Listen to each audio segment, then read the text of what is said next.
June 18th, 2021. Coming up on Roland Martin Unfiltered, we are broadcasting live from this field right across from the MLK Memorial, where the National Juneteenth Celebration will be taking place here tonight. So we chatted with some people here as we, of course, get prepared tomorrow to celebrate Juneteenth all across the country. Also on today's show, a new book out says Donald Trump laments criminal justice reform because he said the blacks are not going to vote for me anyway because they don't like me. That's about the one true thing he actually has said. We don't like you, Donald. We'll break it down with my panel. Also on today's show, we'll be joined by actor Omar Gooding, starring in a couple of movies that you can catch online. Also in our Education Matters segment, we'll talk with a D.C. woman who's fighting hard for public charter schools. Folks, it's a jam-packed show. We got lots to talk about. It's time to bring the funk, Juneteenth style, on Roland Martin Unfiltered. Let's go. He's got it. Whatever the miss, he's on it. Whatever it is, he's got the scoop, the fact, the find. And when it breaks, he's right on time and it's rolling. Best believe he's knowing. Putting it down from sports to news to politics. With entertainment just for kicks, he's rolling. It's on go, roll, y'all. It's Roland Martin, yeah. Rolling with Roland now. He's funky, he's fresh, he's real, the best, you know he's Roland Martin now.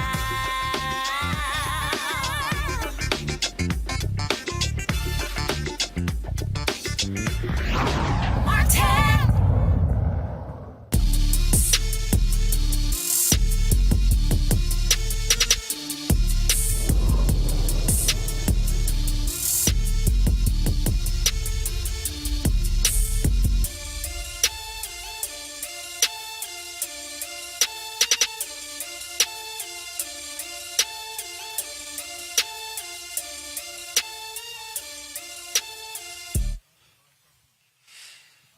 All right, folks, glad to have all of you here. We're at West Potomac Park here in the nation's capital, located right across the street from the MLK Memorial and also, of course, cat-a-corner to the Lincoln Memorial in the nation's capital. There's going to be a Juneteenth celebration event taking place tonight. That's why we are here. I'm going to be actually speaking there a little bit later as well, and so we're looking forward to that, and so glad to be out here. Of course, tomorrow is officially Juneteenth. And those of us you see me sitting here wearing my Juneteenth shirt, breaking every chain since 1865. And so, of course, now with the president signing, making Juneteenth a national holiday. And so we look forward to that. And so a lot of things we want to talk about on the show. Folks are still talking about that issue and raising the point about Juneteenth. And there were some tweets that I saw that I thought were interesting. I saw Mark Anthony Neal write, who actually asked for Juneteenth to be a national holiday with all the other issues that we had. I had to reply to him, well, hell, folks like me did. And we discussed this on our show yesterday. And, it's just, I still really don't understand why we can't walk and chew gum at the same time. And what the issue is. And look, I get more like anyone else, the issues that matter to us, the things that are important to us. But I read that quote yesterday from Texas, the late Texas State Representative Al Edwards, where he talked about Juneteenth. And what people don't understand is that how Juneteenth was used and how it was used for the purpose of registering folks to vote, talking about the issues of freedom. All of those things are critically important. It's important for us to also to recognize them. And so it boggles the mind when I just look at some of the reaction from some black folks. I've been seeing it all on social media. I mentioned a Representative Al Edwards, late Al Edwards. He passed away last year at the age of 83. He was the one that fought to make Juneteenth a state holiday in Texas. It happened in 1980. And I wanted to share with our viewers some video that we found of him speaking on the issue of Juneteenth. Go ahead and roll that.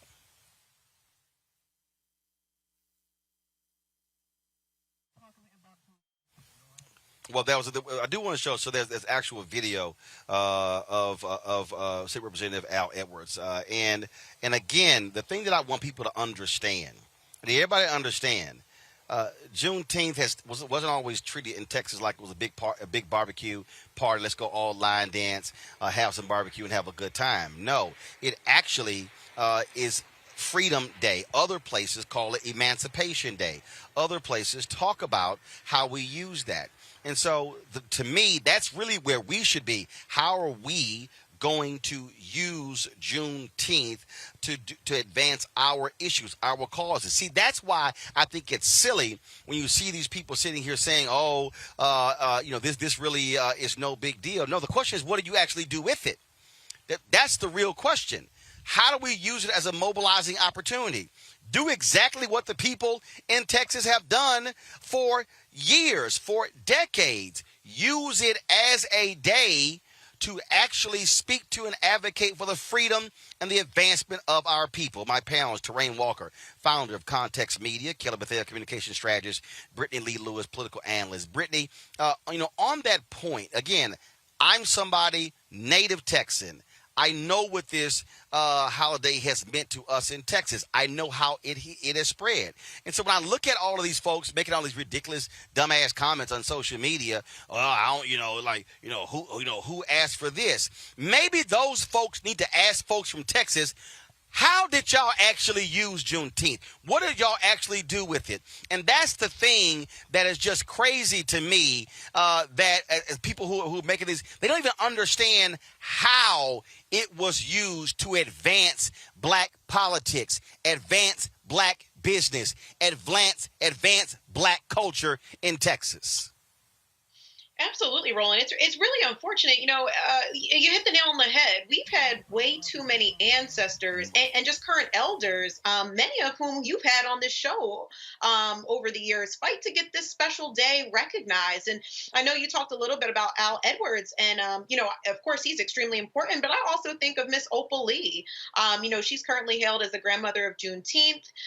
We know that she collected over 1 million signatures to make Juneteenth a federal holiday. I think of Lula Briggs Galloway, who began hosting the Juneteenth Festival in Michigan all the way back in the 1990s.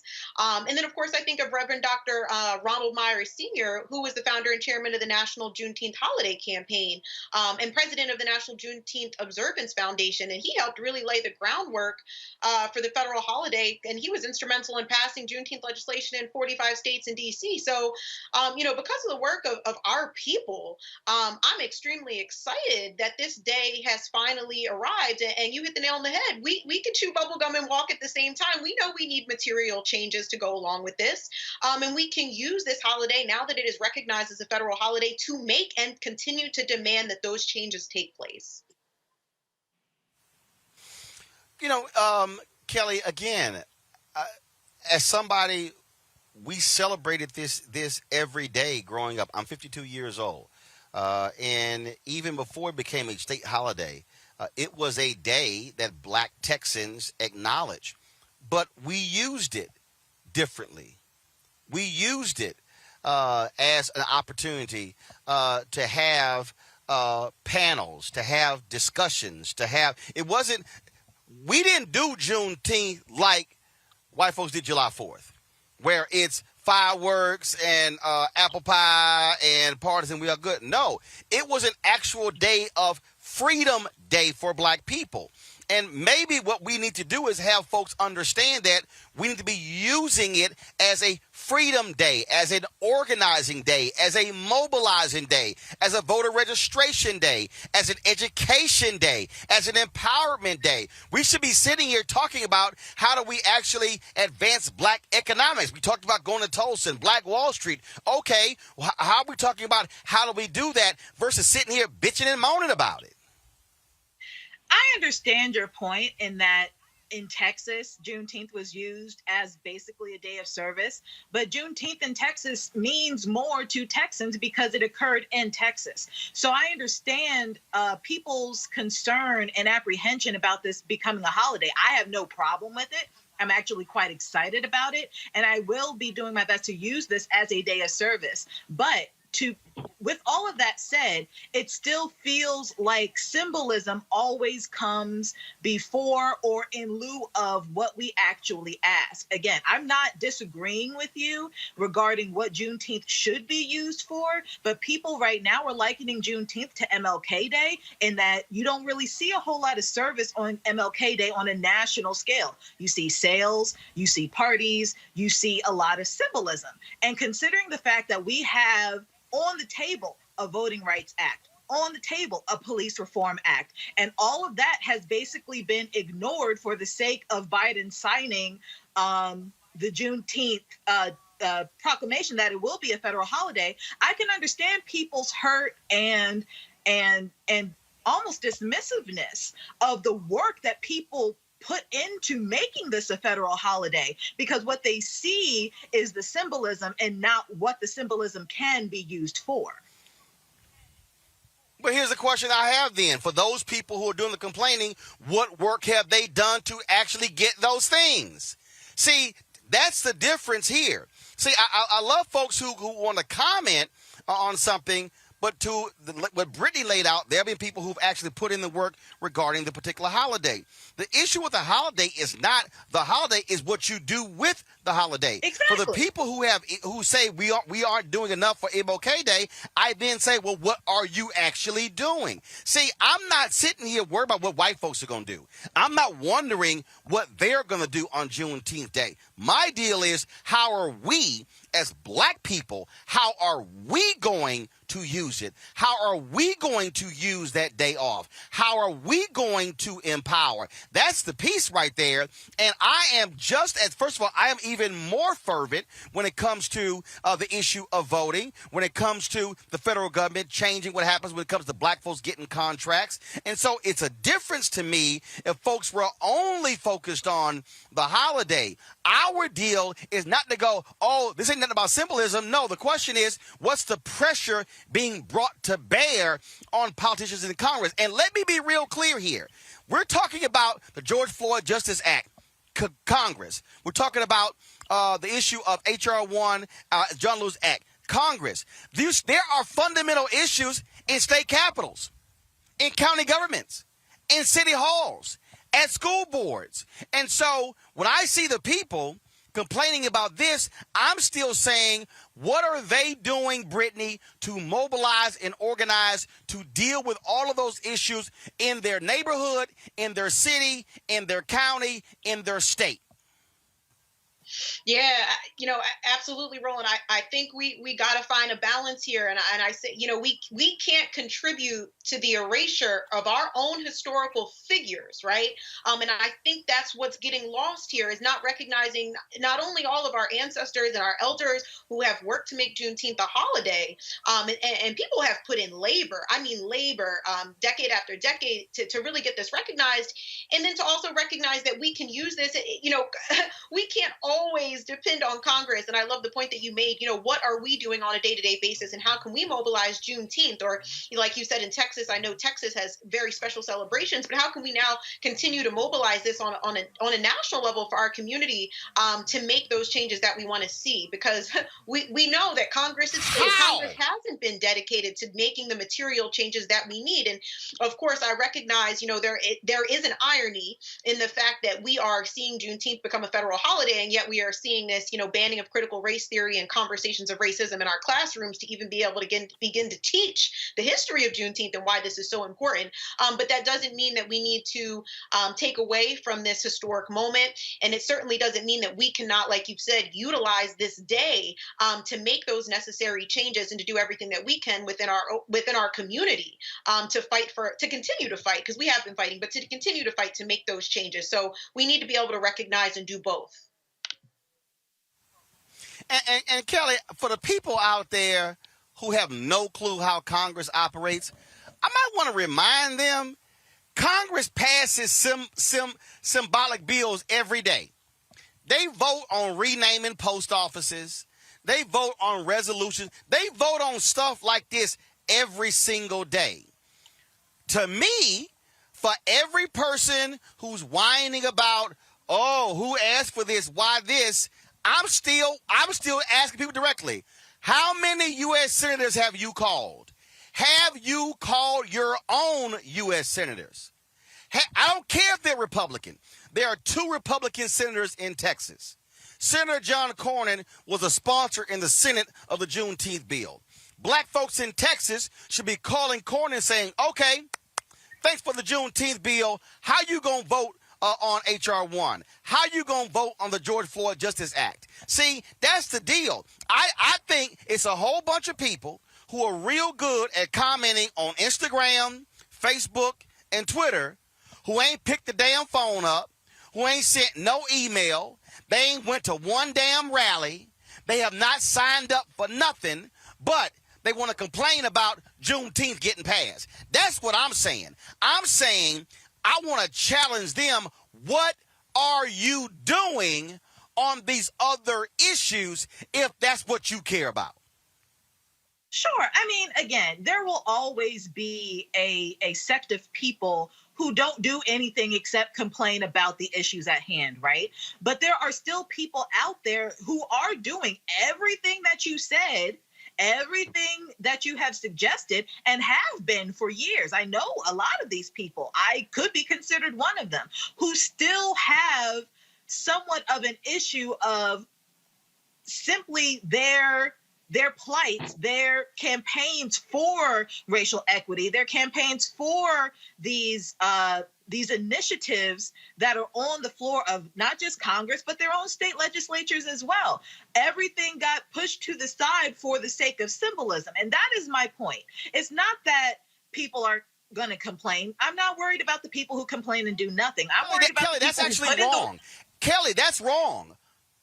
Kelly, what you just said is wrong. You said everything got pushed aside. No, they are literally right now still negotiating the George Floyd Justice Act. Right now, you've got that. Senator Manchin, who's come out. No. When we say pushed aside, those things are actually happening. Let's also remind people, this could have passed last year. Only one U.S. senator stood up and blocked it, Senator Ron Johnson. So it's not like, oh, this thing just popped up.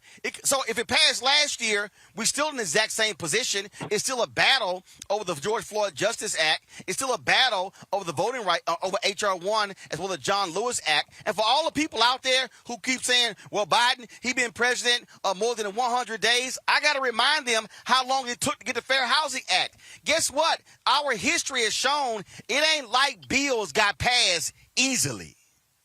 I completely understand what you're saying, and I'm not disputing that. All I'm talking about is the perception of it all. It is perceived that these bills have been put to the wayside. It has been perceived that our needs and our desires as Black people in this country to just be on the same footing as our white counterparts, all of that has been pushed to the side. I'm not saying that it has been, but that is the perception when you see bills that have been on the floor for months and years, and when you see people who have been on the front lines for years for those initiatives, all for the symbolism to take over, and yet the initiatives themselves being rejected. I'm not saying that the initiatives themselves have been abandoned. I'm not saying that they're not still being negotiated. What I'm saying is, even though it took a long time for Juneteenth to get here as a federal holiday, the perception is that it overrode everything that we've been doing this year in the past couple years under 45. So again, I agree with you that people who are complaining need to stop, especially if they're not doing anything. But the perception of symbolism overriding work, that is the issue here. Here's my perception that's also a fact. It's a bunch of lazy-ass people who spend more time talking and complaining than actually putting in work. Talk to any pastor. They'll tell you 20% of the people in the church do the work for the other 80%. And in our community, it's the exact same way. Right now. So here's the deal. For every person who is sitting here bitching and moaning about Juneteenth, today, Black Voters Matter is beginning their caravan from Mississippi all the way to the nation's capital. They're starting today in Mississippi, and they're going to end here in the nation's capital June 26th. There are various cities. So here's the deal. Let me just go ahead and call them out for the people, again, who live in these particular places, who, again, who are talking all this smack. I want to know where y'all at. And let me be real clear. And my deal is, somebody might say, well, man, you taking this thing personal. No, what I'm taking personal are people who put nothing on the line except a tweet, who say nothing except post on Facebook, who do nothing but comment on Instagram. That's the thing for me. Just like you got these black celebrities out here, they anti-vaxxers and everything else, but what in the hell are they doing when it comes to health care? What exactly are they actually doing as well? I'm simply saying it's real easy to sit here and just say, well, man, that ain't nothing. That's a waste of time. No, I dare say where we need to be is utilizing every opportunity that we have when we gather to mobilize, organize, and get our people straight. If we have Juneteenth events, we should be collecting names, collecting emails, collecting cell phones, collecting social media handles. And so then, when it's time to send the call out to show up to the school board meeting, and show up to the county commissioners meeting, and show up to City Hall, and show up to the state legislature, and show up to Capitol Hill, then folks will actually do it. Now, there's somebody who's watching me right now, Brittany, and they're saying, well, Roland, I hear you, but I can't get to D.C. Fine, you ain't got to come to D.C., but you can take your ass to the school board meeting. And then you might say, well, I don't have any kids. It don't matter, because you are paying taxes, and you are still a taxpayer. If that person who is sitting here, who is unwilling to go to the school board meeting and a county meeting and go to the water district meeting and to go to the legislature or Congress, then you are one of the people who are at 80% in the church, who go to the church on Sunday, listen to the sermon, take your behind home, and do no other work. That, to me, is the issue. Because what we have is, when the Bible says a harvest is plentiful, but the laborers are few, that's the problem. It's a whole lot of stuff we got going on. We got too few laborers out here in the fields who are tilling the soil, who are doing the work. And so we got enough folk who will show up for a white party, white clothes, who will show up for other events, but will not put anything on the line for the very issues we are talking about. And Brittany, my last point here, George Floyd Justice Act, that's federal. Most issues of police abuse are local. So the question is, where y'all showing up in Chicago? Where you showing up in Charlotte? Where you showing up in St. Louis? Where you showing up in Houston? Where you showing up in Baton Rouge? Where you showing up in all these places? That's the issue where we got to challenge folks if they want to complain. Brittany, final comment on this. Go ahead. Yeah, Roland, I mean, it's hard to follow after that. You done laid it all out, and you done laid everyone out, in terms of what this is, and what it should be and what it can be as we go forward, as a community. And I think it's important for us to remember that Juneteenth marks just one moment in the struggle for emancipation. The holiday gives us an occasion to reflect on the profound contributions of enslaved Black Americans to the cause of human freedom, and we need to continue in that tradition of ensuring that we are doing everything possible to ensure, the furthest vision possible that our ancestors could have imagined of our liberation. Kelly, go ahead with your final comment here. No, again, I agree with everything you just said. Like Brittany said, you just laid it all out. All I want to caution people on is the perception of this bill being signed ahead of everything else. I'm not saying that the work hasn't been put in to make Juneteenth the federal holiday, but it is about what you do with it now that it is a federal holiday. Are you going to sleep like you do on July 4th and just do cookouts, or are you actually going to do something of service, which is what Juneteenth is all about in the first place? Well, again, that's the whole issue we want to see there, folks. Later, we actually interviewed my man, author Gerald Horn, and told us something amazing yesterday. We're going to try to pull that for you. Some facts that what took place on June 19, 1865 that I had not even heard, and so we look forward to actually doing that. Going to go to a commercial break, folks. We come back. We're going to talk about some other issues of the day. That voting bill, this compromise. Now we have Beto O'Rourke and others who are coming out endorsing this Senator Joe Manchin compromise. Is that actually good for black people? We'll discuss next right here on Roland Martin Unfiltered, broadcasting live from the nation's capital on this Juneteenth weekend. We'll be back in a moment. I believe that people our age have lost the ability to focus the discipline on the art of organizing. The challenges, there's so many of them and they're complex, and we need to be moving to address them. But I'm able to say, watch out, Tiffany. I know this road. That is so freaking dope.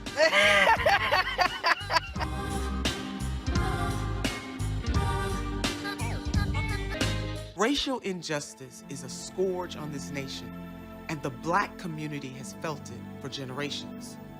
We have an obligation to do something about it.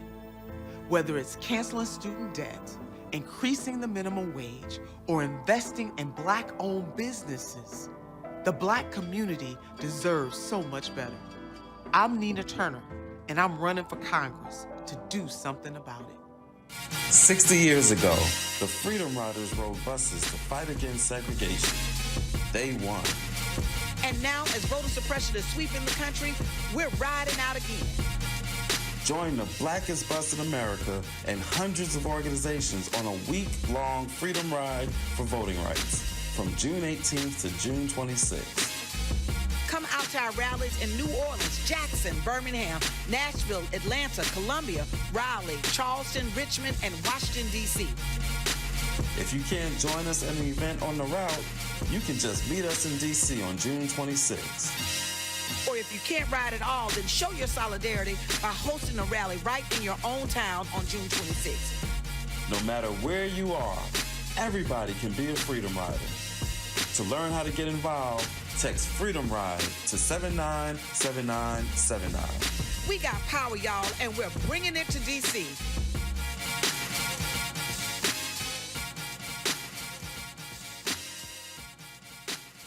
George Floyd's death hopefully put another nail in the coffin of racism. You talk about awakening America. It led to a historic summer of protest.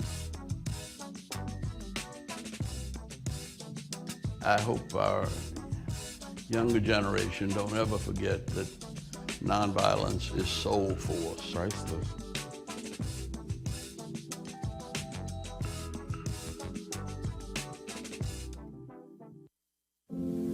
I believe that it's movement time again.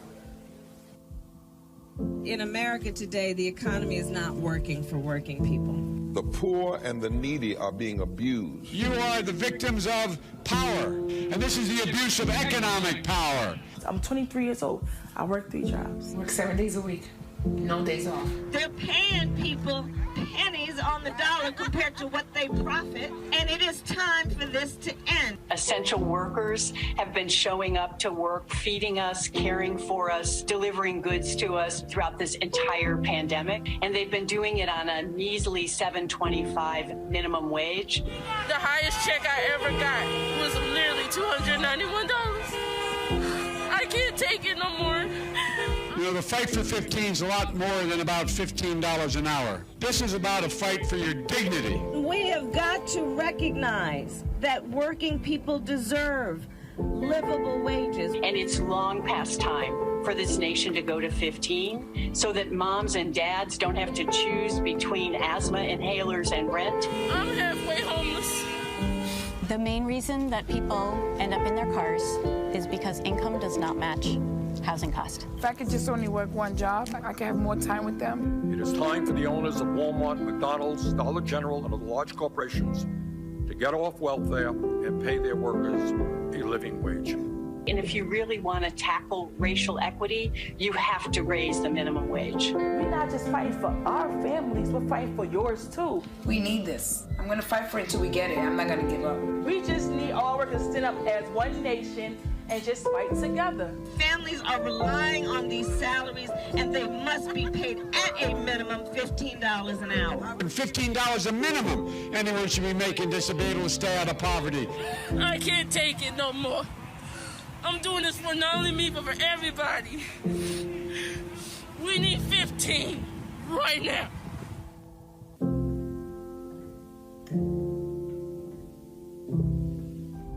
I'm proud of the officers I worked with on January 6th. They fought extremely hard. Our worst nightmare really come true, an attack on American democracy right here in the nation's capital. I experienced the most brutal, savage, hand-to-hand combat of my entire life.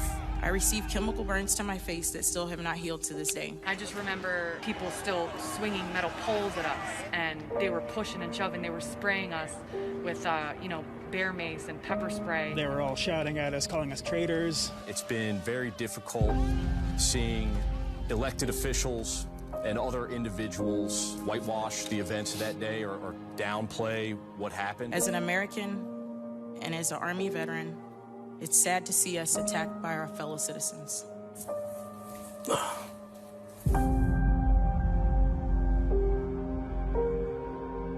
Yo, what's up? This your boy Ice Cube. What's up? I'm Lance Gross, and you're watching Roland Martin Unfiltered.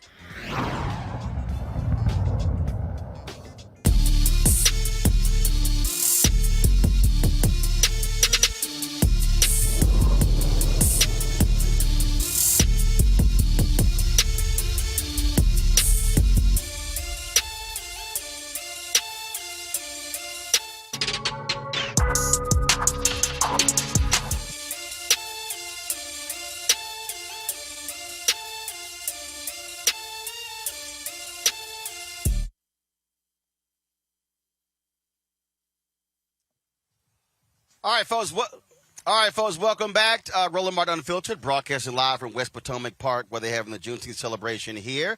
In a moment, we're going to talk about this new voting proposal. But first, our Essence Fest throwback. Of course, you're going to have the festival taking place, virtual festival this year on 2 weekends. And so here's a throwback to one of the great moments that we had before. Check it out.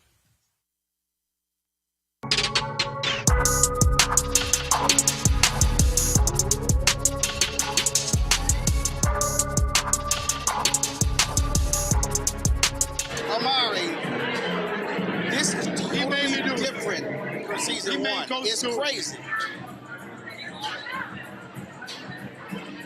Why? Because Ghost is unraveling? No, just the reaction from people. It's crazy. Yeah, we slowly. I feel like Curtis said it best when he said we paced ourselves properly, whereas other shows have in the past and will in the future blow their wad, like in 3 episodes. We paced not only over one season but over 5 seasons. So we allowed the fan base to ride, but keep enough distance from them so they had to kind of stay in it in terms of who done it and how whoever done it did it. So I think we've kept enough mystery and we paced ourselves good.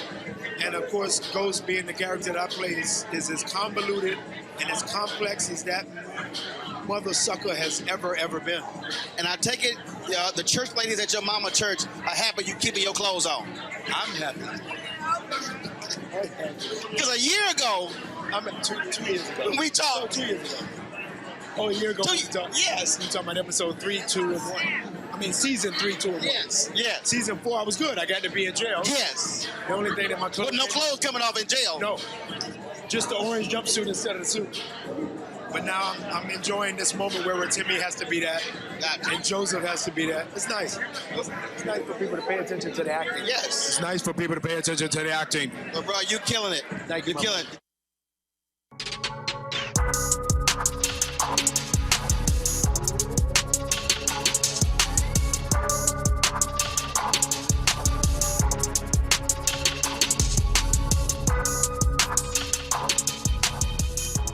Folks, don't forget the Essence Festival of Culture, a virtual experience will be taking place virtually this year on Essence.com, EssenceStudios.com, June 25th through 27th, and July 2nd through the 4th. And so we certainly appreciate partnering with Coca-Cola on this and looking forward. And we'll have, of course, recap shows on that Monday, June 28th, and, of course, on July 5th. All right, folks, let's talk voting. Lots of things are happening on the congressional level. Where Senator Joe Manchin's voting compromise has picked up in support from Beto O'Rourke, DNC Chair Jamie Harris, and both of them are saying this is progress that Manchin is stepping forward. Now, let me be real clear, y'all.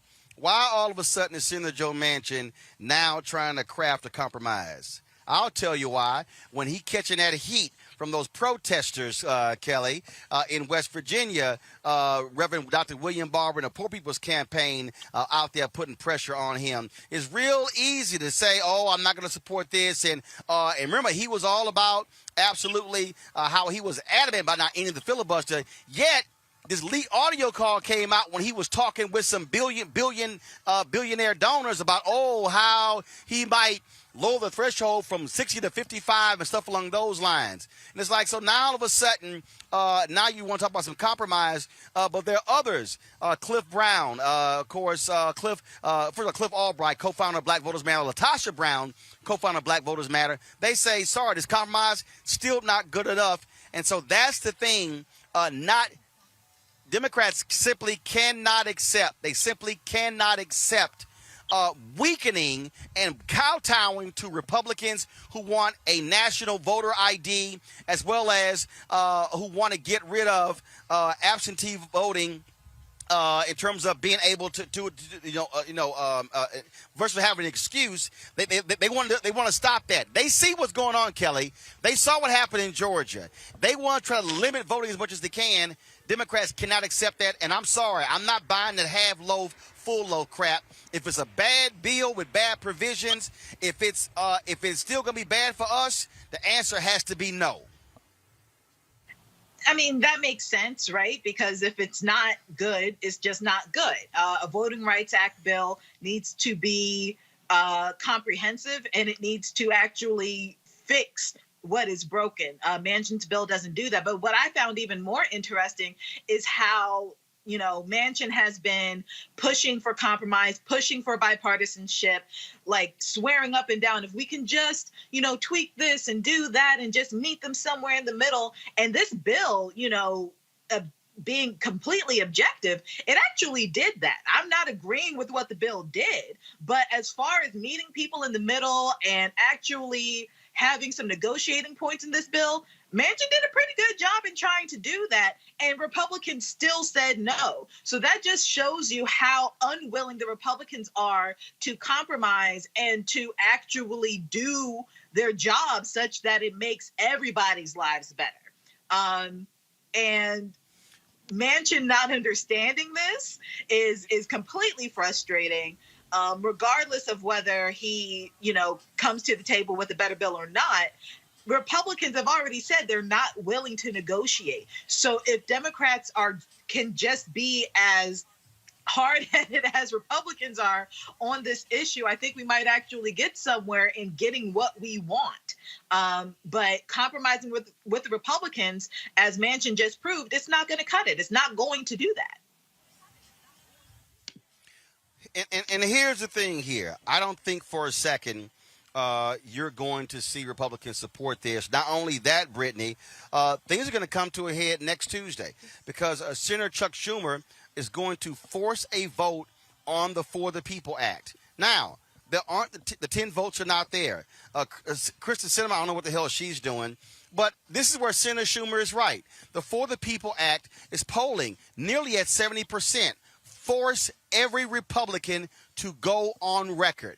And you also force Sinema and Manchin to see what they're going to do. This is what you have to do. I'm not of the belief that you only put a bill up for vote because if only you're going to win. No, sometimes you got to put something on the record to force folks to put their name next to it. Yeah, absolutely.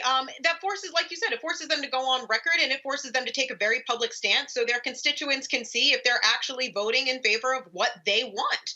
I agree with Kelly in terms of meeting in the middle.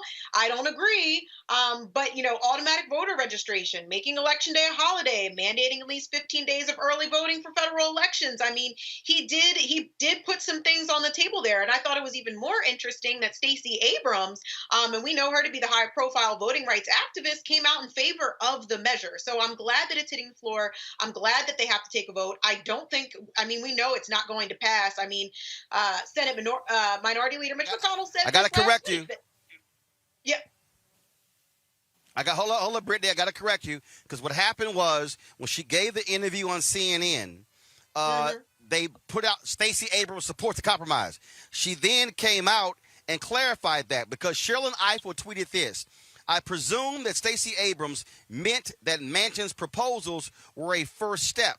Election Day as a holiday, counting provisional ballots regardless of precinct, and others are great. But there are serious questions. Does the proposal purport to mandate federal voter ID? Stacey then responded, correct.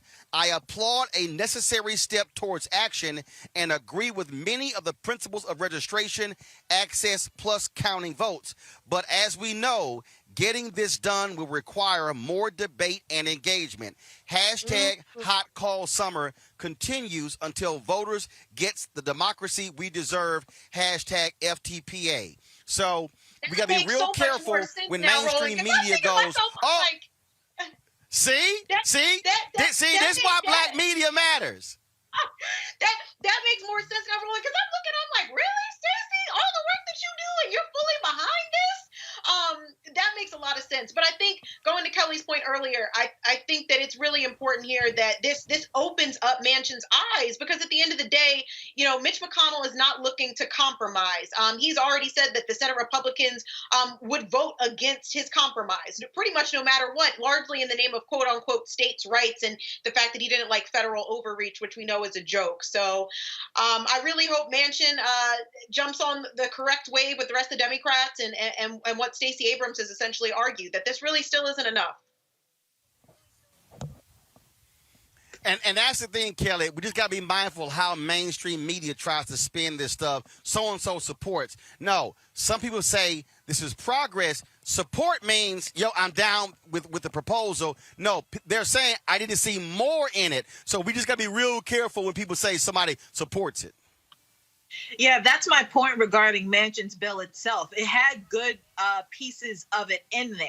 And you know this, and hopefully some of your audience know this, when it comes to creating bills, especially in Congress, the first draft is usually never going to have absolutely everything in it such that it is ready to go and be signed right away.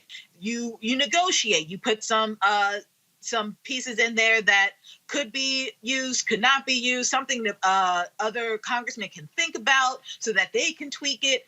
And Manchin did that. The fact that people are saying, oh, Stacey Abrams supported it. I mean, I knew that wasn't true 100% on its face, but Republicans are taking that and running with it like they do everything else. They take that millimeter and make it 2 miles. And that's exactly what's happening here. Stacey Abrams did not endorse this bill as it is right now, specifically because it was talking about voter ID laws. And frankly, as we all know, Stacey Abrams was not for that.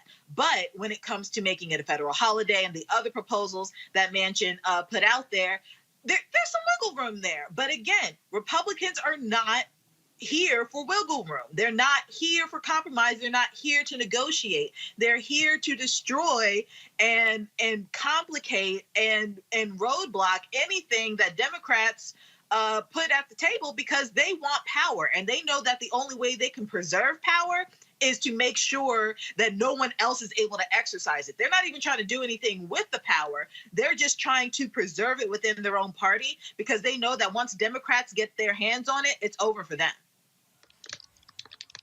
Well, I think bottom line is this is what's going to happen here, Brittany. Mitch McConnell's going to tell his caucus, y'all going to stand strong. They not going to find 10 votes. And again, I keep saying, Brittany, tell Joe Manchin, where the 10? You keep hollering, okay, compromise, bipartisanship. Show me the 10 Republicans. I don't believe they exist. He can't find them, Roland, because they don't. We know that they don't.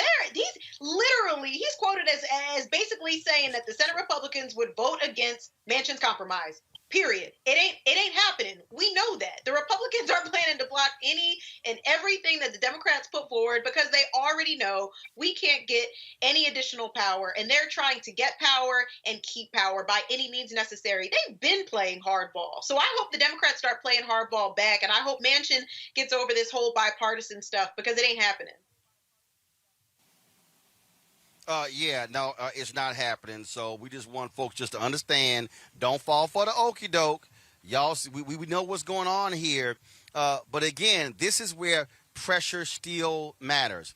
This is where the few black folks in West Virginia get with them broke white folks and put that pressure on his behind. June 24th, they're going to be rallying in D.C. Against Senator Joe Manchin as well. He needs to feel, he is always saying, I'm going to vote along my constituents. Fine. They're going to be bringing, the Poor People's Campaign going to be bringing busloads of people from the nation's capital, from West Virginia to the nation's capital to put pressure directly on him. And so that needs to happen. Our folks, Black Voters Matter, that caravan starts today. They're going to be hitting all those states, holding rallies in each one of those states. Same thing. And I know people sitting out here, Kelly, who, again, you got Reds, you got 2 Republican senators from North Carolina, okay? You got 2 South Carolina. But if you black, still call them. They still need to hear your voice. They still need to see your email. Call them every single day. Blow their phone lines up. Clog their lines up. Stop them from doing some work. Pressure matters. I mean, pressure matters anywhere, but specifically when it comes to congressional action. I used to intern for Elijah Cummings in Maryland, and those phones would blow up every single day. Like, his district did not let up. They did not play when it came to anything that was coming down the pike in Congress. And it showed me as a younger person who was still in school just how powerful constituents' voices are, because we, only see them on TV and we see what they do whenever it's televised in their chambers and what have you. But it's something to be said when you realize that your voice matters. There's something to be said when you pick up the phone and you actually get the congressman on the other line and he's listening to you or she's listening to you. They do that. You're not just going to pick up a receptionist sometimes. You're not just going to hear, some voicemail box or whatever. Sometimes they'll actually pick up the phone and talk with you. A lot of the times they do that. You will get a response to that email. Sometimes you will get a response to that voicemail. Your voice matters. And the pressure necessary to actually make sure that their voices reflect your voice because you put them there as voters, that's super important. It's super important. It is vital to this democracy and the way that this government runs. And the sooner more people understand that, the better off we will all be as constituents and voters and citizens in this country. Well, absolutely. So we'll certainly see what's going to happen next. All right, let's talk about this story out of Ohio, folks. Imagine calling 911 for help, and then the cop who gets there runs you over. That's what happened to a man in Springfield, Ohio. Eric Cole was lying in the middle of the road as he fearfully talked to 911 dispatchers about an altercation that left him wounded. Okay? Listen to this. This is a 911 call. Ma'am, please come and get me. Where are you? 1407 Center Boulevard. I'm on 1407 Center. What happened? Yeah, I'm about to die. What happened? Somebody shot me. Where are you shot at? Somebody shot me. Where in you my shot? arm. What's your name? In my arm. Somebody shot me. Okay, what's your name? What's your name, hon? Hello? What is it? My name is T. Pete? T. P-P-E? Yeah, I'm dying. I'm dying. Who shot you, man? I'm dying. Who shot you? I'm dying. I don't know who shot me. I'm dying. Okay, are you inside or outside? I'm dying. Okay, are you inside or outside? I'm outside in the street. I'm in the middle of the street. Okay, you have no idea who shot you? Huh? You have no idea who shot you? I don't know who it was. You don't know who shot you, sir? I'm about to die. Okay, I got help for you. I have help for you, okay? I'm about to die. Sir? I'm about to die. Who shot you? I don't know. I'm about to die. We have help for you. Okay? Okay? Can I get your phone number, sir? I don't know my number. Okay. I'm about to die. I'm about to die. You hear the police? I'm about to die. Stop! You hear the police? They just hit me. Who hit you? The police. The police hit you? Yeah. You hear the 911 dispatcher shocked. The police hit you? Yes. Officer Amanda Rosales was behind the wheel of the police cruiser that actually ran over him. Cole was rushed to a hospital where he was pronounced dead from his injuries. During a news conference, things between Eric Cole's family and Springfield Police Chief Lee Graff got real heated as the family demanded transparency from authorities.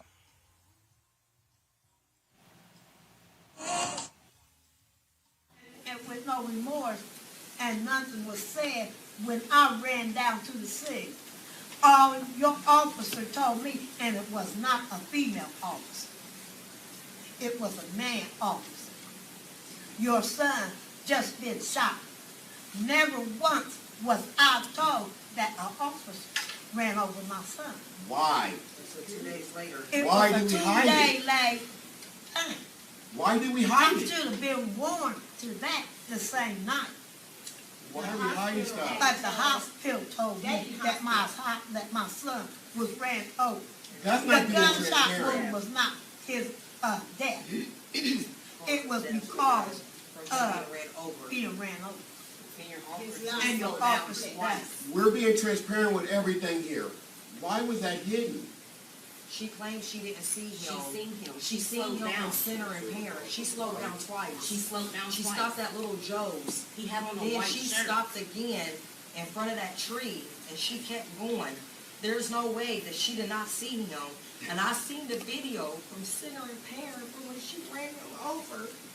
She had to see him. There's no way. I watched her. I watched the whole video. She stopped. She slowed down. Then she went and she ran him over. Like, excuse my language, there's no way in hell that she did not freaking see him. I seen him before she ran him over. He had on a bright white shirt like me with light blue jeans. He never had on dark clothes. My brother made the 911 call. He was on the phone with dispatch, saying he was in the middle of the street. We found out 2 days later he was ran over. We thinking the gun people that shot him ran him over, but the Springfield Police Department ran him over. So yes, we're upset. You know what I mean? Like, we all upset because y'all see it as an accident. I don't. I watched the video. She stopped twice, y'all. Y'all seen what we see. Y'all see it. They see it, and everybody out here sees it. Officer Rosales has been placed on administrative leave, and Cole's cause of death has not been released. I mean, that has to be just shocking and stunning, Brittany, for the family.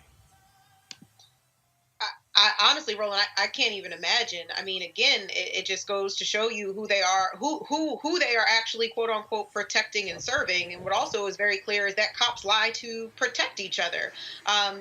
Payment will never be enough. We know that the department clearly needs to pay, but payment will never be enough, and payment will never bring this man's life back. And what's so unfortunate is, like she said in the video, she's thinking that this man's life was taken from a gunshot wound, and it was actually taken because the cop ran him over. And, I haven't seen the video footage. I don't think we have it yet. But the fact that she stopped twice, my guess is whether she meant to do it or not, the complete disregard for life. Because once she did hit him, did she stop?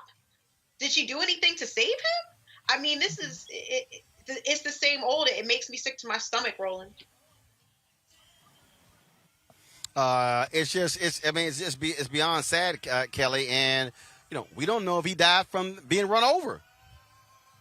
Yeah, I was about to make the point regarding what Brittany just said, because I still haven't heard whether the officer stayed on scene with him. He sounded like he was alone. He was disoriented, and he was literally saying his last words on the 911 tape, trying to convey to 911 what exactly happened. The fact that we don't know what has happened yet regarding this issue, again, whenever police have done something questionable or outright wrong, we always get the tape later. We always get the full story later, as opposed to when they feel like they are completely in the right, such as Ma'Khia Bryant's case. When she was killed by that cop, the footage was released within, I want to say, 24, 48 hours. In this case, we still haven't seen anything yet, and I don't know how long it's been, but it's been long enough for us to see some type of tape, some type of accountability measure, and we haven't seen that yet. We haven't had a statement from the officer who ran him over. We barely got a statement from the press conference. It feels like a cover-up, like these other cover-ups that we've seen over the past couple months, especially down in North Carolina with Andrew Brown's case. So again, when it comes to accountability, again, when it comes to protective measures, again, for the public's sake, regarding these officers who just want to go rogue, it is just incredibly frustrating. But for this family specifically, it's heartbreaking. The fact that this man's last words are, "I'm going to die." I cannot imagine what it's like for that family to know now that a police officer was responsible for his life, and we still don't have any measures or any tape showing her responsibility in this matter. Absolutely. Let's go to Missouri, where a St. Louis police officer accused of violently assaulting a black undercover police officer will face jail time. This retrial took place regarding Dustin Boone. Previously it was a mistrial. Then it was a second trial. He was found guilty of aiding and abetting the deprivation of colleague Detective Luther Hall. Jurors could not decide if his co-defendant Christopher Myers was guilty of trying to destroy his cell phone, Hall's cell phone, to interfere with the investigation. Hall was working undercover at an anti-police protest in 2017 when Boone, Myers, and 3 other white officers arrested and beat him viciously. Hall was left permanently injured by the attack with severe damage to disc in his neck. Boone faces up to 10 years in federal prison. Now, remember the St. Louis couple that went viral for waving their guns at protesters as they marched by their house last summer have pled guilty to separate misdemeanor charges. Now, Republicans came to their aid. I think that actually the guy who he's actually trying to run for the United States Senate, Mark and Patricia McCloskey, they're not going to face jail time, but both will have to pay fines and guess what? Surrender their weapons. A special prosecutor held the ruling after St. Louis Circuit Attorney Kim Gardner was removed from the case. The McCloskeys filed a motion to kick her off because Gardner used the McCloskeys in campaign material. Patricia pled guilty to misdemeanor harassment, while her husband Mark pled guilty to misdemeanor 4th-degree assault. Well, that's what happens when you do wrong. And so they got to give their guns up. Boy, I know that pains them. Brittany, you first. I mean, who? I mean, you know they mad, Roland. You know they mad. In terms of their guns, I mean, they certainly have no remorse, though. I saw that this man had the audacity when he was on the steps to say, "I do it again." And it just goes to show you that they have no reverence for Black life or protesters or Black people. And like you said, he's running for a U.S. Senate seat in Missouri. He even had a new little bit of celebrity after this happened, making that appearance at the Republican National Convention. So, you know, I'm not surprised whatsoever, but I am glad that they got their weapons taken away. Kelly? Again, I definitely am okay with the fact that their weapons were taken away, but I can't help but think that this was an entire less than a slap on the wrist. It almost feels like the court and justice system gave them a cookie for breaking the law. Further, I don't know if anybody was aware, but I believe both of them are lawyers. And even though those specific weapons were taken away, because it was a misdemeanor, they are allowed to get other weapons. So just it doesn't make me feel any better that their weapons were confiscated and that they have to pay a fine or anything like that. At the end of the day, they can still practice law. Someone can still be their client. They can still get another gun and do this again. And as Brittany just said, the man who's trying to run for Senate said that he'd do it again. So the danger is still there. Nothing really changed. And it again, I remember when this first came out, and it was just so baffling to me that they were that brazen. And to continue seeing that brazenness on trial, frankly, just shows you how pervasive whiteness is, how strong their white privilege is, considering that, frankly, nothing really happened to them. There you go. So guess what? got to lose their guns, see what happens, and you're not going to win a U.S. Senate seat. All right, y'all, we come back. I'm going to talk to one of the leaders in the country when it comes to charter schools here in D.C., Ramona Edelin. We're also going to talk here with Black Bach, Wes Bellamy, and others as we are broadcasting live from West Potomac Park, where they're having the Juneteenth celebration here in the nation's capital. We'll be right back on Roland Martin Unfiltered. White supremacy ain't just about hurting black folk. Right. We got to deal with it. It's injustice. It's wrong. I do feel like in this generation, we've got to do more around being intentional in resolving conflict. You and I haven't always agreed. Yeah. But we agree on the big piece. Yeah. Our conflict is not about destruction. Conflict's going to happen.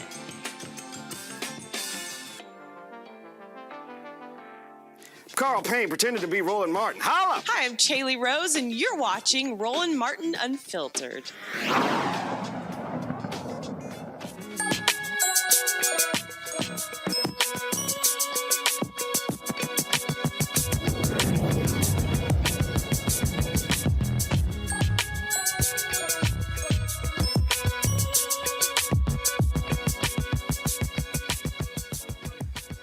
All right, folks. Getting ready for the end of school, but there are a lot of other students who still are in school who go year round. And of course, our students are trying to play catch up due to COVID. My next guest is one of the folks, a huge believer in public charter schools. She's a leader here in Washington, D.C. Many folks look to her from all across the country. She's an educator, activist, consultant. And so she was the one who actually introduced the term African American into our vernacular. And so we certainly welcome to the show Ramona Edelin. She, of course, is the senior advisor for D.C. Charter School Alliance. Ramona, glad to see you here. This what really amazes me.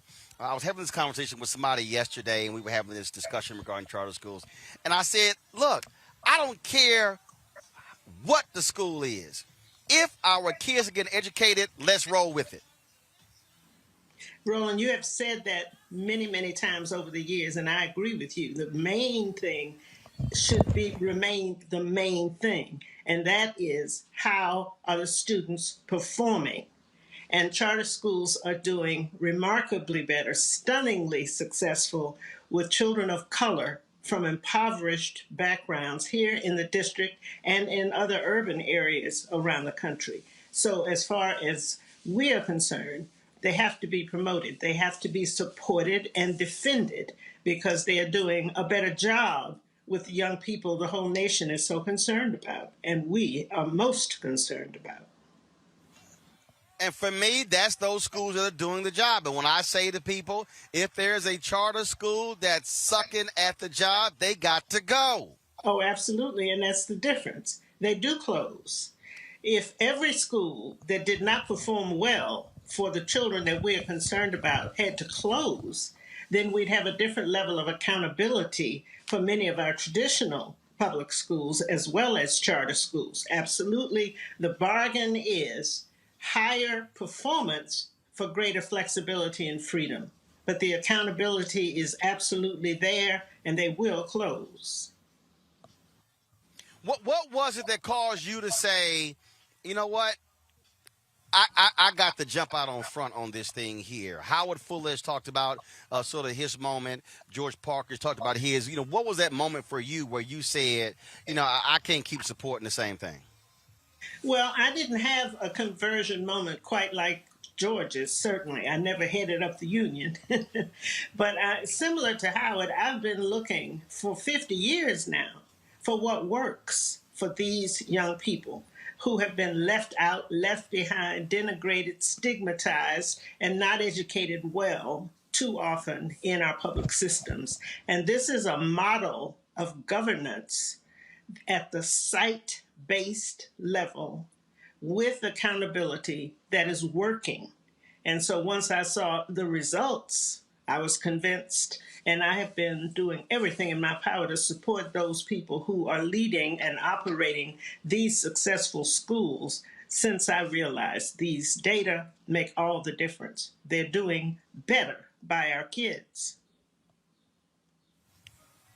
Question from our panel. I'm going to start with you, Kelly. Your question for Ramona. Thank you for doing all of the work that you've done. I guess my question to you is, what is this? What do you perceive the solution to be for the public schools that are in existence? Any advice that you have for them, because they're not charter schools, they don't have the same guidelines for curriculum and the like. How do you think? Do you think that they can coexist with charters? And if so, what would be necessary to get them on the same par?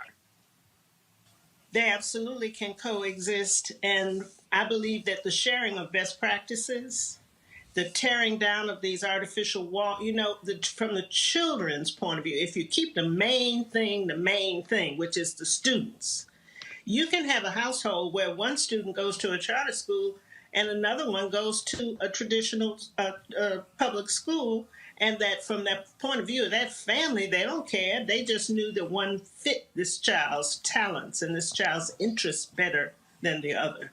But there's no reason why all children shouldn't benefit from what we learn. Share these best practices and don't put up fences and guardrails that say we don't need to know. You do need to know.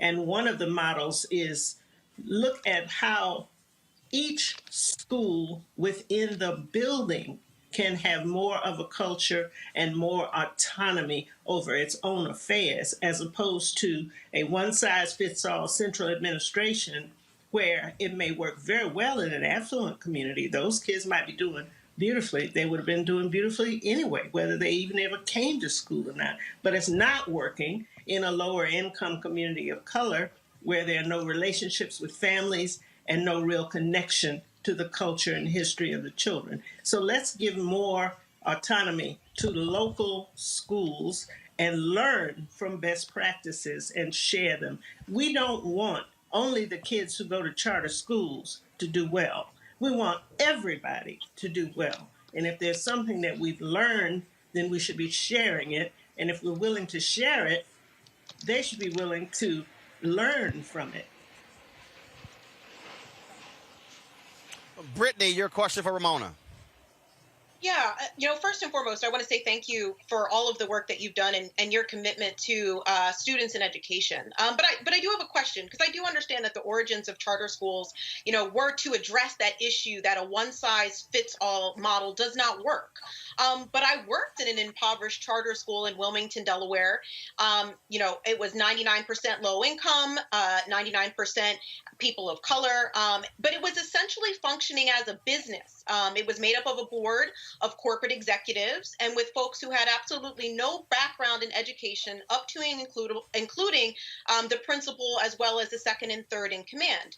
And I know that you mentioned earlier that there was no connection to the community. It was also filled with a bunch of Teach for America folks, many of whom did not look like me or you, who had no connection to the community. We actually got into a lot of cultural debates, right? Trying to correct the students, if you will, in terms of how they spoke and things like that. So I guess my question to you would be, if we continue to go with the charter school model, how do we address some of these schools? Because that school's been closed since then. And of course, it did a disservice to so many students that were there. So how do we address charter schools that are coming up without any real oversight in terms of who is able to establish them and who is able to run them? This is an excellent question, and it speaks to the fact that every state sets its own law. Every state has the opportunity, as you know, in the United States, the federal government has very little to do with education policy on the ground. States and districts control that. If you have a situation where there's not good authorizing oversight, you can have a nightmare in a charter school just like you do in a traditional public school.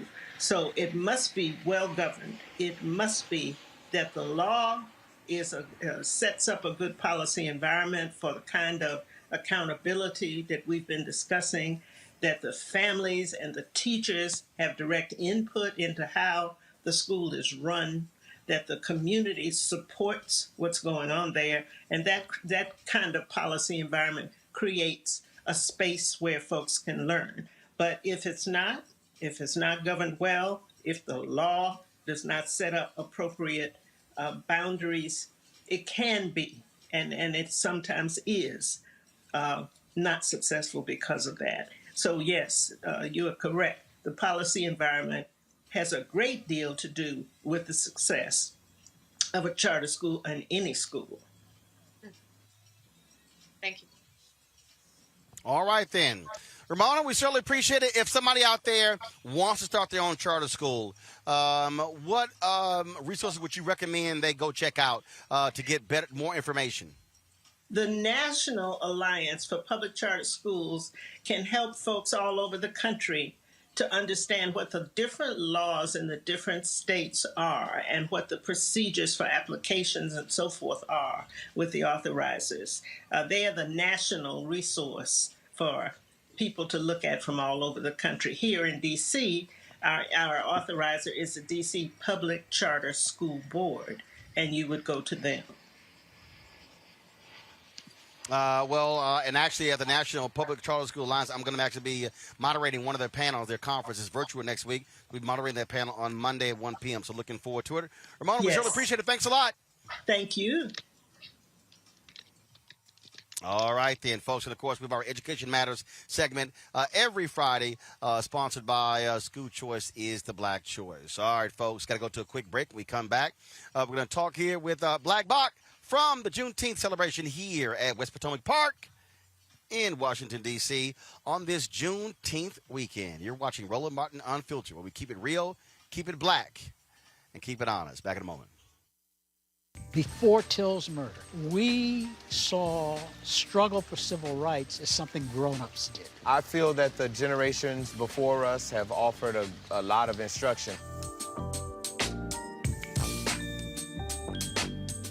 Organizing is really one of the only things that gives me the sanity and makes me feel purposeful. When Emmett Till was murdered, that's what attracted our attention.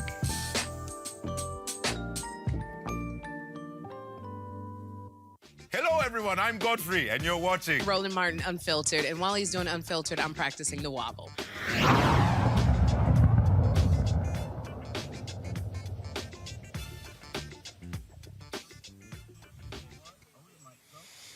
Hey, folks, Roland Martin here. We are at West Potomac Park here in the nation's capital of this Juneteenth weekend, where behind me they're actually having a Juneteenth celebration. I'm going to be speaking in about 30 minutes there. And joining us right now he is one of the artists performing. Black Bach hails from Detroit. How you doing, man? I'm great. How are you? All good. So did y'all celebrate Juneteenth in Detroit growing up? Absolutely. Really? Yeah. My parents were very aware of everything that happened on Juneteenth and the history behind it, and we did celebrate. And see, that's the thing that, now that it's going to be a national holiday, people are going to realize that. But again, for those folks like me, born and raised in Texas, I mean, look, it's in our DNA. And so we talked about this at the top of the show. There have been a lot of people whining and complaining. Why, who asked for this? Why do we need it? And what I keep saying is we should be using this day as Emancipation Day, Freedom Day, and talking about the other things that we have to do to still achieve freedom in this country. Absolutely. I agree wholeheartedly. I mean, this is a day that's not just an African-American holiday. This is an American holiday. This is where America showed what it was, like a place where people should be free. And this is something that should be celebrated, like I said, not only by African-Americans, by everybody. And also, freedom belongs to us all. And it's also a day where we are going to have to let them know, y'all are going to have to acknowledge the history behind this day. Absolutely. So if you can't just focus today and say it's about freedom, you got to ask freedom from what? Absolutely. From horrible, miserable conditions, from evil, really. This is one of those places, one of those times where we're able to express our freedom openly. And that's really what matters to me, is like the fact that I can wear this T-shirt that says, Juneteenth is my Independence Day, and it's open. And that's one of the things that, people need to understand, is that this is not just a holiday for us, it's a holiday for everybody. Celebrate it. And I say celebrate, but also teach. Because absolutely, education is important. And let me be real clear. Folks are always saying, well, I got to teach white folks. It's a whole bunch of black folks who don't know our history. Absolutely. Absolutely. And that's very unfortunate. That's very, very unfortunate. I mean, it's not like the school systems are teaching that history. That's stuff that we have to kind of pass along amongst our community. And I'm just happy and fortunate that like I had parents that were able to educate me on a lot of Black history and things that I didn't know. How do you infuse that history in your music? That, wow, that history is pretty much the focus of my music. Like, I am an African-American man raised on the west side of Detroit. So my Black experience is very important to what the music that I create. Even though it's neoclassical music, it uses some, and then there's the part of classical music that a lot of people don't know about, which are the famous Black composers and famous Black pianists and violinists throughout the history of time. We have a place in that music as well. So this kind of all ties into that. What do you hope, with this now becoming a national holiday, what do you hope we do with it? Because people are like, oh, you know, it's going to get commercialized. No, but what do you want? And this is what I keep telling Black folks. I ain't wasting my time what white folks going to do. What do you want our people to do with this holiday on an annual basis? Absolutely. This should be a day of grassroots education to me. More than anything, we should sit down with our children and tell them the story. Tell them all the stories. Tell them how the people who came before them have fought and died for their freedom. I think that's like the key thing that we need to be teaching within our own community is the education. When did you decide to say, you know what, I'm going to do this classical music thing? When was it? And were there people who were saying, man, what the hell are you doing? Absolutely. What's wrong with you? Absolutely. At age 4, I started. My mother, you know, she had a vision. She had a bigger vision. And she was able to put me into this music, and I kind of was drawn to it. And throughout time, it just grew and grew and grew and grew. And then at that point, it just kind of exploded, and I was like, this is where I belong. And then I found, like I said, the history, the people who were before me, you know, William Grant Steele, like these people who were, you know, serious musicians and composers that have a place in our current history. And one of the things that I think is important when, because, you know, it's always, you have the people who are like, man, Black folks don't do that. Yeah. You're kind of like, actually we have. We have. We were very important. There was a French composer. His name was Joseph Boulanger, and he was actually Mozart. They call him Black Mozart, but he was actually getting performances before Mozart. Mozart was Black Joseph. Exactly. Mozart was White Joseph. White Joseph, exactly. They had it twisted, you know. But, you know, as the history books tell us, it's different. But, you know, for me being a Black composer, that's the history that I'm drawn to. If I'm sure you now growing up, did you have arts in school? Yes. And that to me, I really believe it is sad where we are now. I played trumpet in elementary school. Okay. I played bass baritone horn in middle school, high school, and I really do believe, even what I do right now, the role that music played, the ability to read music, to be able to see me, all of those things I think were critically important. Absolutely. Those are very important for me, just growth as a musician, period. Like understanding the deeper meaning, the deeper, you know, reading music, not just playing in church, but also being able to read music and know the history of that, you know? So that's one of those things that's, as a musician, I think, and as a Black musician, it's important that we expand our vision on our musical education. Music still needs to be in schools. It needs to be deeper. Like a lot of my mentors and teachers were the ones that I found in school. And then that carried into, you know, clubs and locally in Detroit. So it just kind of grew from the point where school was the first, like, Absolutely. Absolutely. Yeah. All right, then. I know you got to go perform right now, so I certainly appreciate you stopping by and chatting with us. Thank you so much. I appreciate it, bro. Thanks a lot. Thank you. Folks, that's Black Box. Where can people get more information? They want to get your music or read about you? Absolutely. Where'd they go? I had an album that came out today. It's called Black Book. It's on all streaming platforms. My name is BLKBOK, if you need to spell it out. But you can find me anywhere. Instagram, Facebook, Twitter, TikTok, anywhere. All right. We surely appreciate it. Thanks a lot. Thank you very much. All right, then. Folks, we're going to have our second Coca-Cola Essence Festival throwback moment. Here we go.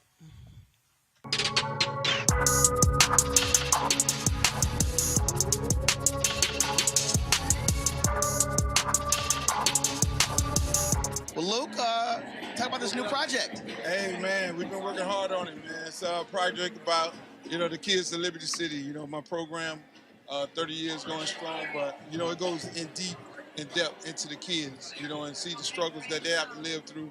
I mean, there ain't no blind side. There ain't no situation like that. I mean, it's a real deep story. But what we use is football as a tool, for these kids to then, get out of the situation that they're in, whether they do make it to the league or not. But then we're there for our kids. Of course, I mean, you talked about Liberty City in your book, which wasn't just about your music, about really what that community of people go through and how they fight to get out to make it.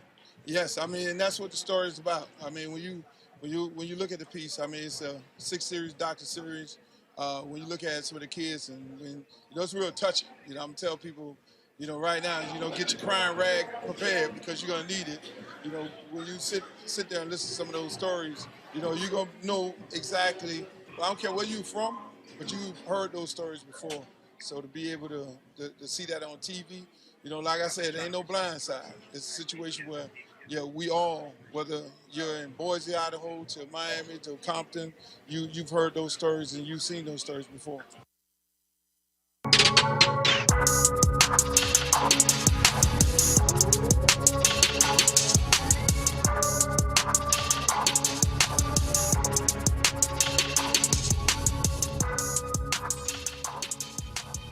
And don't forget, folks, the Essence Festival of Culture. Live, loud, virtual experience. You can check it out at essence.com, essencestudios.com. Mark your calendars. Friday through Sunday, June 25th through the 27th. And then on the 4th of July weekend, July 2nd through the 4th. And we, of course, Essence Festival of Culture, a virtual experience presented by Coca-Cola. And we appreciate them being partners with us with these Essence throwbacks. You can actually go to my Instagram, Twitter, Snapchat, Facebook pages and watch the photos that we're posting in addition to the segments that you're seeing on the show. Real quick here, Kelly, you listen to classical music? Don't lie. Don't front. You said, do I listen to classical music? Yes. I'm a classically trained singer. My mom was an opera singer and she trained me. So yes, I listen to classical music. I actually know Black Bach. I'm a huge fan of his. I've been following him on TikTok and all the things. So yes, I do. All right, just checking. Well, how about you, Brittany?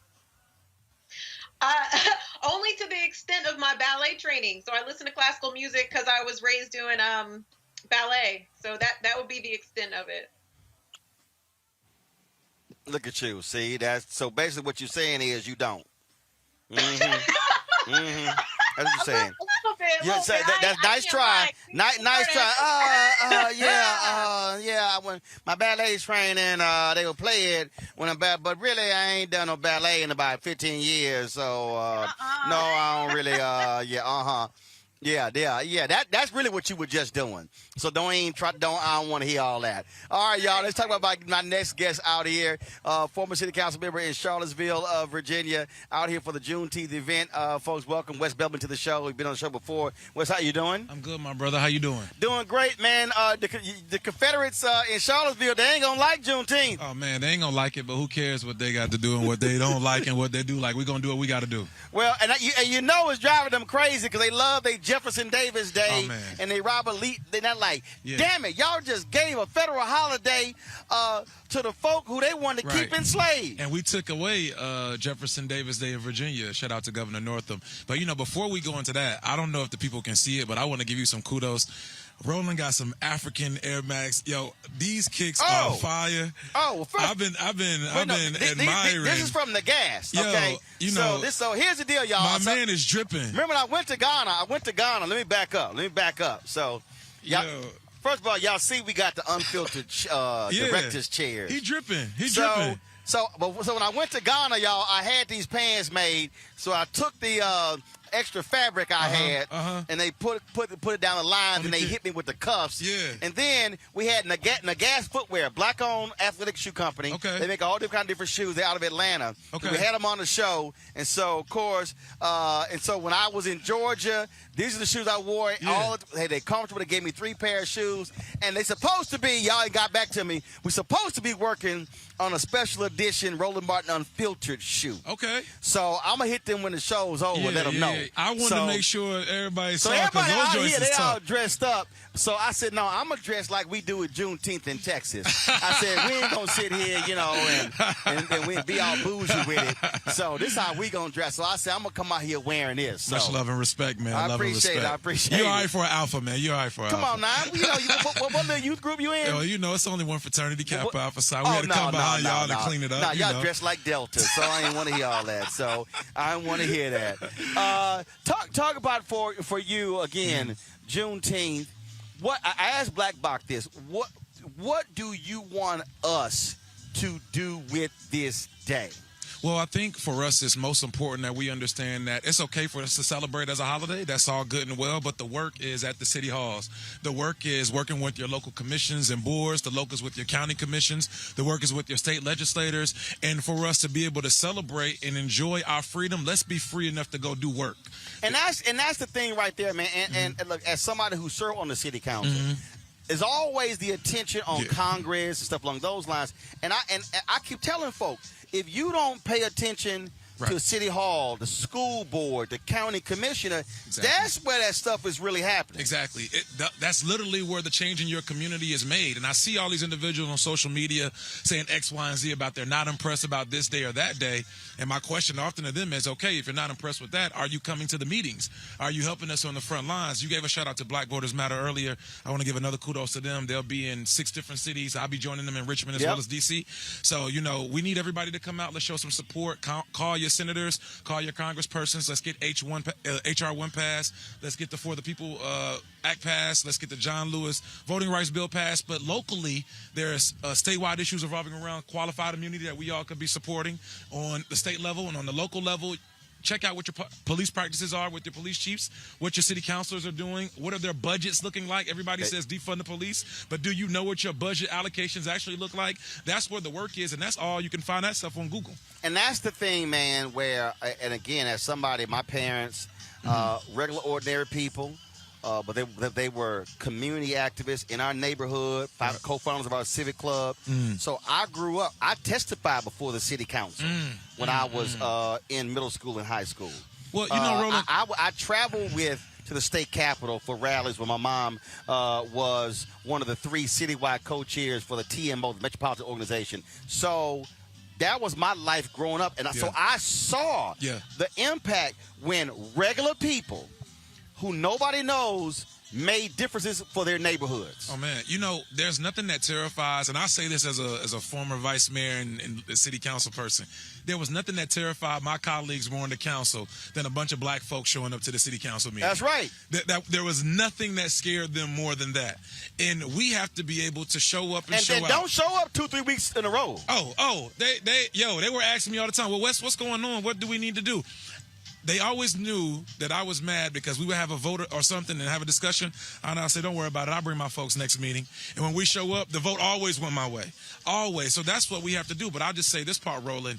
We have to educate our folks on why this is important. We have to educate and show them tangible examples of how when you come and show up at the meetings, you can have tangible resources allocated to your community for us to see the day-to-day change. And that's what we have to do.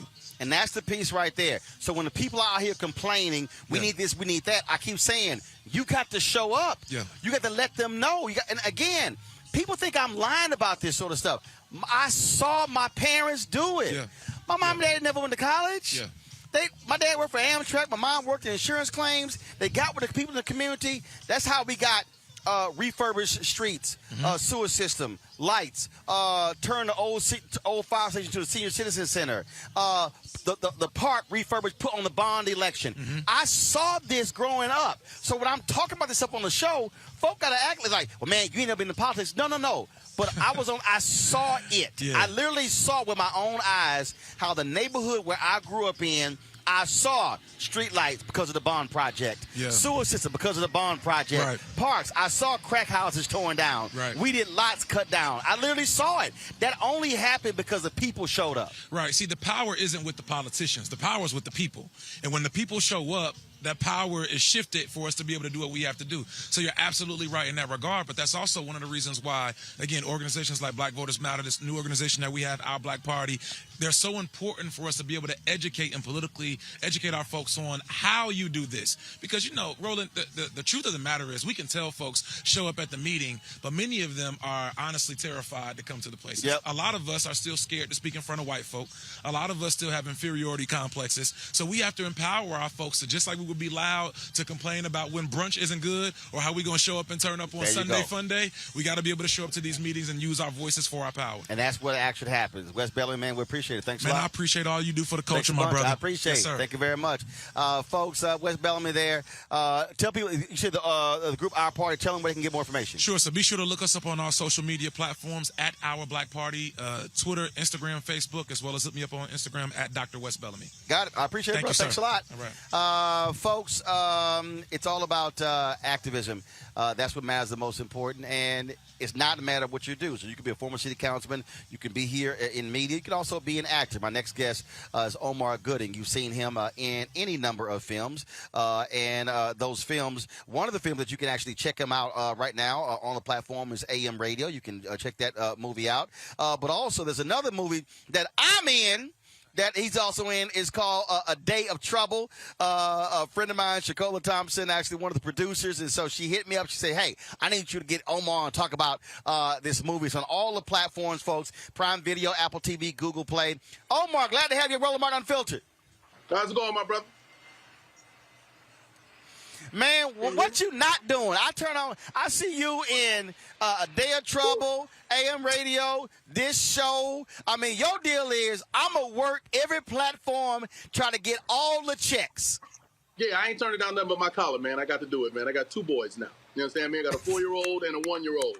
And they ain't doing nothing but growing and eating and, you know what I'm talking about? So, yeah, I ain't turning down nothing. Got an album coming out, too, man. Did an audio book. That I'm going to make an actual book. I did a documentary. Man, I've been working. And I signed a deal with Disney, man. Don't get me started. I got too much to do. Too much. Hey, man, that's what I'm talking about. And so, I mean, the thing is, this is why I tell folks all the time. You can complain about lack of opportunities, or you can put the work in. You damn right. People call me all the time. What can I do to further my career, to get a foot in, man? Keep on doing. Whatever you're doing, do it times 10. If you ain't getting the results that you desire so far, do more. Be creative. Think outside the box.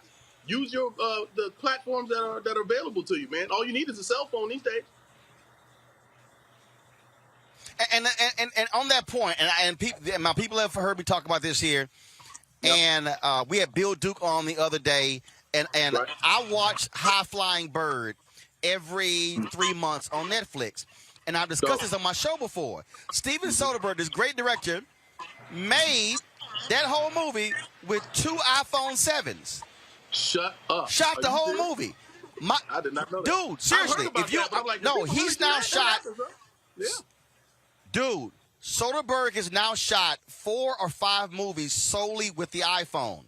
Then when he shot the iPhone 7, he sent a whole bunch of notes to Apple on how to improve the phone. And so I'm curious to know if he thinks the 11 and the 12 has what he needs. But he literally shot, Anthony, bring me that light right here. This is seriously. I was reading this article, and obviously as somebody who's in media, I'm always fascinated by it. Right. He basically has a light like this. So, Anthony, go ahead and take that shot. Or here, take a different shot. So he basically has a light like this and an iPhone, and that's his favorite thing, how he shoots most of his scenes. And I'm watching this, and I'm like, yo! But again, so when you said even iPhone, that's a feature-length film on Netflix right now. So when y'all go watch A Day of Trouble and AM Radio when it comes out on Sunday, watch High Flying Bird, shot it with 2 iPhone 7s. That's amazing. Won't he do it? Amazing. I'm about to go shoot a movie as soon as I hang up. Not just because you said that. I'm about to just light it up, get the camera going in here. So I got the iPhone 10, damn it. I'm ahead of the game now. I don't need the 11 or the 12. I got the 11 Pro Max. See, this is why I tell people, Omar, don't shoot vertical to get the black bars on both sides. You got to shoot horizontal because it fills the whole screen up. Yes, it does. That's dope. Message. I'm gonna ask you about A Day of Trouble. My girl Shakola produced that. I was in L.A. I landed. She was like, "Hey, we're shooting this movie. Why don't you come stop by the set?" I go by the set. Then she like, "Hey, why don't you just hop into the movie here? So when y'all watch the movie, y'all gonna actually see me rocking my Astros jersey." That was not planned. I literally just dropped by to say, "Hey." But tell folks about just huh? Well, I mean, that's what's funny is it's called A Day in the Trouble, and I had one day of trouble on the set myself. Every scene I was in, we did that in one day. That's just how they get down. A lot of the time, man, they say, "Here's the script. Here's when we need you. Here's what we'll pay you. Can you do it?" I said, "All right, fine. I ain't doing that. We out in L.A. Let's make it happen." And it was a great time filming it. You know, I've done so many things since then. But from what I remember, it was an enjoyable experience, and I urge everybody to go out and check it out, man. It was a good film. But again, and that's the thing, man, that look, one thing I want to ask you about how the walls, and Brittany and Kelly, get y'all questions ready, how the walls have tumbled in that you now have direct access to your fan base. And so now with the streaming services, now even with YouTube and other platforms, if you want to be a creator, you talk about Issa Rae, people love what she's doing, but look, but the bottom line is that started as webisodes. And now with all stuff she's doing, you got to just do it. You can't wait for permission. You got to go do it. No excuses. Talk about that. No excuses. Yeah, there's no excuses on getting your stuff out, getting it seen, and the content filmed and shot and looking like you spent more than you actually did. But there's categories and there's platforms for just about every type. You know, AM radio, we shot on a limited budget during the pandemic. You know, we scaled down the crew. We brought in just the essentials. You know, it stars myself, Eddie Rubin, Felicia Morgan Lloyd, and that was it. Everybody else were callers that called in that we filled in the blanks later. Called a couple celebrity friends and said, "You know what, I need a voice for this, voice for that." I threw my sister in at the end. She wanted to call it. Jason Weaver, he wanted to call. I don't want to tell them too many. When would y'all see the end credits? And be like, "Oh, that was who I thought it was." But yeah, man, it's nothing but ingenuity and creativity to get things done. And when y'all see this finished project, just don't ever ask me what the budget was. You'd be surprised at how we got this thing done, man. But yeah. Absolutely. All right, Brittany, your question for Omar Gooding. Go on, Brittany. Oh, sheesh. This is a simple question. So, you know, you come from a lot of folks who are in the spotlight and they've been doing their thing. You've been doing your thing. What's your advice to someone that wants to get into acting? Yeah, do it for the right reasons. You know, people think that it's just like an overnight thing, or if it's meant to be, it'll happen right away. Some people are fortunate to where that's how it was. I mean, I started when I was 9 years old. And it just took off. My brother, he took classes. He knew what he wanted to do. He stuck with it. And that's why he got an Oscar. You know what I'm talking about? Me, I kind of followed him in. I picked up a script for him one day. And I went on an audition. You know, I went on 2 auditions in one day and then booked one. So for me, it was like it's in the blood. It's that type of thing. But if you know it's what you want to do, hone your craft. And that might just be watching more movies, watching TVs, doing your research like that, going online, following social media, see what people are doing, following what they do, act it out. My father, rest in peace, who would always tell me, if you want to learn how to sing, follow what the singers do. That's your easiest lesson right there. Turn the radio up and try to emulate what they're doing with vocally, and you'll at least be on track to becoming a better singer. With acting, it's the same thing. I watch a lot of movies. I'm a big fan of the craft. So, like, for me, doing AM radio was more my producer hat. I was editing the film, and that's what was fun for me, because when I watched it, I didn't say I didn't like how I looked. Or I said he. You know, I'm watching it as a fan, and it was just the process of being behind the camera as opposed to in front of the camera, or as well as in front of the camera, was something that I really, really dig. So I'm really happy to put my producer hat on. But anyway, back to your question. Yeah, my advice is just stick with it. Keep your head in the game and keep doing your research, because there's really no shelf life as far as acting. You know, if I can do this forever. I can stop 20 years and then come back and then just play Morgan Freeman roles. You know what I'm talking about? You can be that old guy, old woman in something eventually. You know what I'm talking about? Don't ever just think, oh, if I don't get a shot by now. No, you never know what God has planned for you, so stick with it. All right, Kelly, your question for Omar Gooding. Go on, Kelly. Hi, huge fan of yours, by the way. So thank you. When it comes to you and your career, you've basically done it all. You act, you produce, you edit, you direct, but you've also done comedy and you've done dramedies and you've done dramas. And with all of that brings a set of uniqueness because not everybody does that. Conversely, when it comes to being Black in Hollywood, and I know this because I have a lot of friends in Hollywood, not necessarily in Hollywood, but certainly in the arts. They try to pinhole us into certain monoliths, right? So how do you balance your Blackness and your uniqueness with the need for unity in the Black community and within drama and fine arts?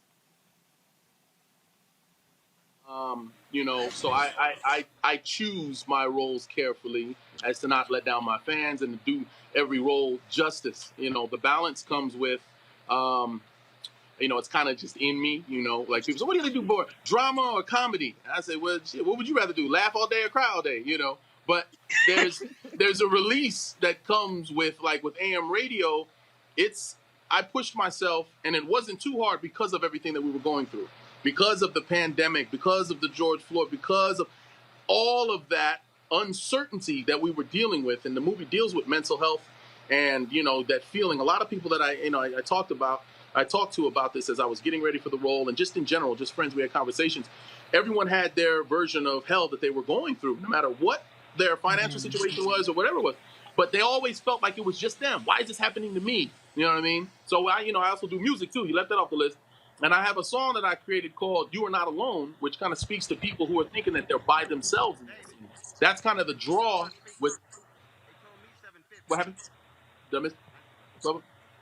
No, I'm sorry. Keep going. Oh, something else? Sorry, I got to actually give a speech. No. I got to give a speech here. So I was like, yo, find out what time I'm actually speaking. They told me it's 7:50, and it's 7:50, which means it's a Black event, which means I ain't speaking at 7:50. But Omar, go ahead and finish your point. About 7:55, 8-ish. No, you good. No, I'm wrapping it up, too, so I got a million other things to do. Yeah, but still, more like 8:55. Go ahead. You already know how they do. So anyway, so I kind of used all that, channel what I was going through for this performance, and that was that. So I don't know if that's quite answering your question because I get a little scatterbrained. I'm talk about a little bit of everything, but the balance for me is just like common sense and choosing the roles that make sense for me, make sense for my fan base and my skill set. You know what I mean? So I think that's what you were getting. You answered it perfectly. Thank you. Okay. All right, then. Y'all, Omar Gooding, he is in. There's a couple of movies you can catch on all the platforms. First of all, AM Radio comes out this Sunday. You want to check it out on Amazon Prime Video. Also, it's out right now. Okay. It's out right now. Go Vimeo. Tony was wrong. All right, so watch on Prime Video. Yes. Okay, Vimeo, Amazon Prime right now. A Day of Trouble, which my homegirl, Shakola Thompson, was executive producer, and she starred in it. She was an actress in it as well. You can watch that as well on all the platforms. Support Black-owned production companies. Folks, that's important for us as well. Not just the folks in front of the camera, but behind the camera. Omar, always good to have you on the show, brother. You're welcome back anytime. Man, keep grinding, and we'll keep supporting. I will. I got a bunch of projects that I've done. Thank you so very much. So I'm coming back at you. Stay blessed. All right, just hit me up. Let me know. All right, my brother, stay well. And enjoy. Happy Juneteenth. Yes, sir. You too. Folks, and that is it for us. Yes, sir. Let me thank Brittany and Kelly. All right, Brittany, Kelly, what y'all doing for this Juneteenth weekend? What y'all doing? I got a block party planned. I got a block party planned, Roland. We're going to be in Philadelphia celebrating, West Philly. But you ain't invite nobody. I'll save you a place. You ain't invite. Too late. You ain't invite nobody. Whatever. Anyway, Kelly, what you doing this week? What you doing for Juneteenth weekend? I mean, I haven't anything solid planned, but I live in D.C. The entire city's going to be, just on fire this weekend. So I'm excited just to, peek my head in wherever I end up to just celebrate this momentous occasion of it being a federal holiday. Like, I am excited about that. All right, folks. This weekend, I'm going to be splitting my time. Tomorrow, I'm going to be in New York City. I get invited to the screening, the Tribeca Film Festival of the Showtime documentary on Dick Gregory. The Dick Gregory family asked me to personally attend, so I'm going to fly up tomorrow afternoon to watch the documentary. Then I was told Dave Chappelle has his documentary, part of the Tribeca Film Festival, airing at the Radio City Music Hall. I texted Dave last night. Joe, I got a ticket. I'll be watching that tomorrow night. Then I'll fly back on Sunday morning, and so I'll be celebrating Juneteenth. So I'll be supporting black artists. Also, Robert Townsend at the Tribeca Film Festival this weekend as well with his documentary on, of course, his movie, The Five Heartbeats. Robert sent me the DVD to that a couple of years ago. I'm going to try to slide by his screen to say hi to him as well. And so I'm going to be a little busy in New York City tomorrow. My sister Kenya, tomorrow's her birthday.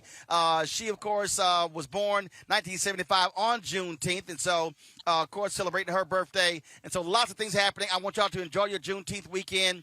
Don't forget, folks, please don't just make it a day of having fun, partying. Make it a day of family and education as well.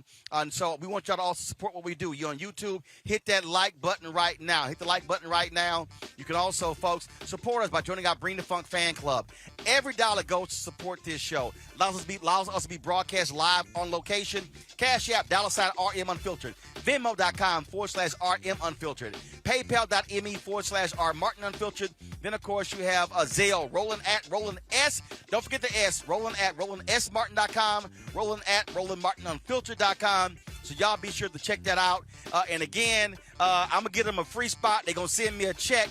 And so, Nagas, y'all better get ready. All right, so Anthony, go ahead and get a shot. Nagas, I'm telling y'all, when we going to do this special edition Roland Martin Unfiltered Nagast shoe. And so y'all see the shoes here. Y'all ain't got to buy Nikes. Y'all ain't got to buy Adidas. Y'all can buy a black-owned athletic shoe company. You go to their website. They got some great shoes. So check it out. And so these pants were custom made, so you can't get these online. But I'm sure my man could hook you up. And so that's it for us. Y'all know how we do. We support black as always. Thank you so very much. We always end the show every Friday showing our charter list. If you give to us, your name gets on this list. And so please support what we do. And so I'll see y'all guys on Monday. Happy Juneteenth, Independence, Freedom, Emancipation Day. And if you all, the rest of the haters, you don't like it, suck it up, because it's now a law. You can't do a damn thing about it. Juneteenth, breaking every chain since 1865. I'm out. Holla!